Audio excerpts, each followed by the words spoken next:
Hello, everybody. How you doing? Congratulations on a great fight. You know, you wanted that finish. You wouldn't leave that cage until you got that finish. How are you feeling about your own performance tonight? I haven't watched the whole fight, but the way I feel like I let some mistakes happen. But overall, I got what I wanted. I got my finish. That's what they want on contenders. That's what they want in the UFC. That's what I want. So, yes, there's things that I can say I can improve on, or work on, or not make those mistakes. But I got my finish. When you did get the finish, were you kind of confident that, okay, I've probably got this contract, right? Yeah, I mean, like that, yeah. When it's a KO like that, yeah, that's a contract. Yeah. Was he tougher than you thought he was going to be?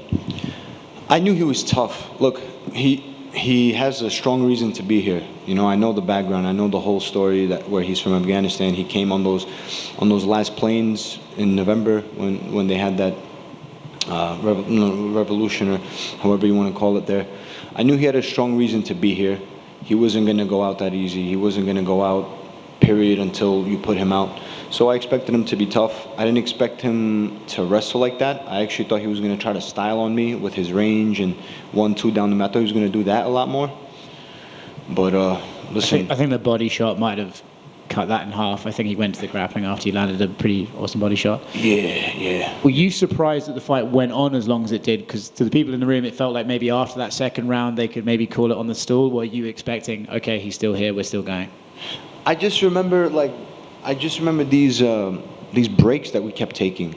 Like I didn't understand. I got poked in the eye, and then he pokes me in the eye, or I poke him in the eye, or I stick my hand out to gauge distance, and then we give him a break, and then I didn't get a break, and then there was other breaks for other things. I don't know what was going on over there, to be honest. I was just hunting that finish from start to finish, which is what I always do.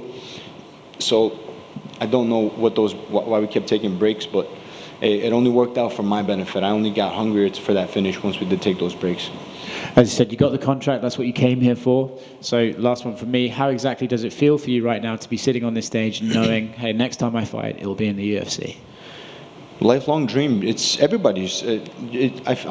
Everybody that is fighting on contenders obviously has dreamed to be in the UFC for a long time. So for me, it's a childhood dream. I watched BJ Penn upset the world and submit Matt Hughes at UFC 46. I was already intrigued as a kid, and then I watched what was after that, Chuck blast Tito against the cage and all this stuff. So like I was a fan since then, and then since teen years I started. I didn't start competing, but I was already competing like on what you would call bigger stages, and that's it. Now we're here. You know, I put in the work. I went through the journey. I went through all the ups and downs that this game will throw at you. So I'm not surprised to be here. Hi, Nazim, over here. Hi. I'm just curious. You were just talking about your first fight in the UFC. How do you kind of picture that? Do you have a time frame in mind, a location, an opponent? That's Matt Favola back there. He's on MSG. Throw me in MSG with him over there. Let's go. November. Let's get it. Do you have an opponent in mind, or? No, I'm not gonna do these call outs yet, but trust me, I'm gonna cause a shitstorm. Thank you. The belt in your division is up for grabs. Just a quick pick. Charles, Islam, what happens? That's so tough. Everybody can agree that it's tough. Like, I think that Islam is gonna be able to ride it out, but then Charles is gonna walk forward the whole time.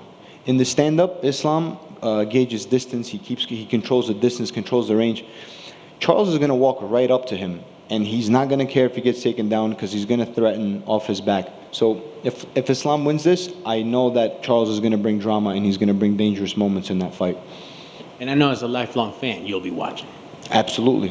Man, congrats on the contract and good luck with the career. Thank you, brother. Thank you so much. And Nazim, how soon after your last knockout at Fury did you know that you were going to get the Contender Series? I didn't know for sure. Well, after my December finish, there was like a buzz that Contenders is coming back around in the summer or something like that.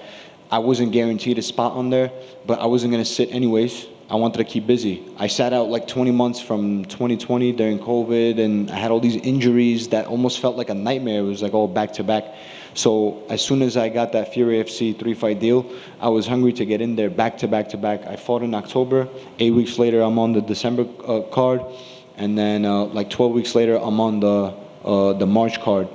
And now we're on Contenders, and I want to get right back in there. I'm going to heal this cut, take a little break, and jump right back in there.